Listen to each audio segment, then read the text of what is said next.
عمران خان ہے، اس وقت وہ مظلوم ہے، اس کا غیر مشروط ہم ساتھ دیں گے۔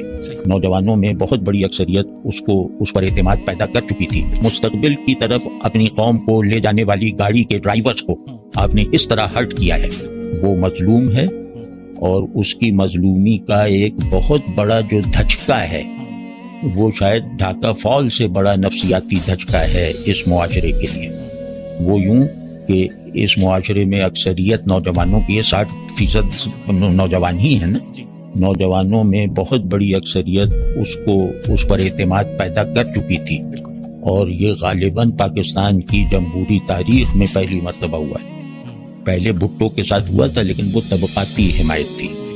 یہ اس نے کسی طرح سے بہرحال نوجوان جو ہیں وہ اسے اپنا نجات دہندہ اور اینگزائٹی کے اس ماحول میں اپنا معالج سمجھ کے اس کی طرف لپکے تھے، اور وہ لپکنے کا انداز بھی سیاسی نہیں، وہ گویا جیسے مذہبی جیسا تھا۔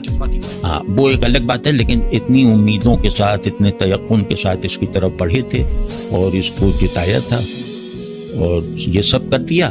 اب نوجوان جو اس کے حامی ہیں ان میں سے حمایت کم نہیں ہوئی ہے، بڑھ گئی ہے، لیکن اب اس کی حمایت ریاست سے نفرت پر ختم ہو رہی ہے۔ اب نوجوان کے اندر ریاست دشمنی کے جذبات پیدا ہو سکتے ہیں، اور یہ نارمل ہے، مطلب اس کو وہ قانونی نظر وغیرہ سے نہ دیکھا جائے، یہ نارمل ریئیکشن ہے، اور یہ ریئیکشن اگر کہیں اس نے کوئی اپنے نکاس کا راستہ، منظم راستہ نکال لیا تو وہ بہت زیادہ خطرناک ہو سکتا ہے۔ لیکن یہ کہ ریاست کو کوئی پرواہ نہیں، آپ نے مستقبل کی طرف اپنی قوم کو لے جانے والی گاڑی کے ڈرائیورز کو آپ نے اس طرح ہرٹ کیا ہے، اس طرح انہیں بے دست و پاک بنانے کی کوشش کی ہے، اس طرح ان کے جذبات کا مذاق اڑایا ہے آپ کے سب اداروں نے۔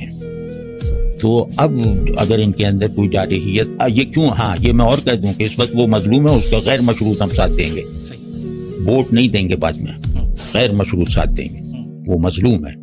اور دوسرے یہ کہ نوجوانوں کا المیہ یہ ہے کہ ان بیچاروں کے پاس جتنے رہے سہے جذبات تھے دوسرے پر نثار کرنے کے لیے، وہ یہ کر چکے عمران خان پر نثار، کسی بڑی فکر میں تبدیل نہیں ہوا۔ نوجوانوں کی شکایت اگر کسی بہت بڑے ڈسکورس، انقلابی ڈسکورس میں نہیں بدلی تو یہاں بہت بڑی انارکی ہوگی۔ یہاں تمام ادارے شدید ترین عوامی نفرت کا نشانہ بنیں گے عملاً، اللہ نہ کرے کہ ہمیں کبھی ایسا دیکھنا پڑے۔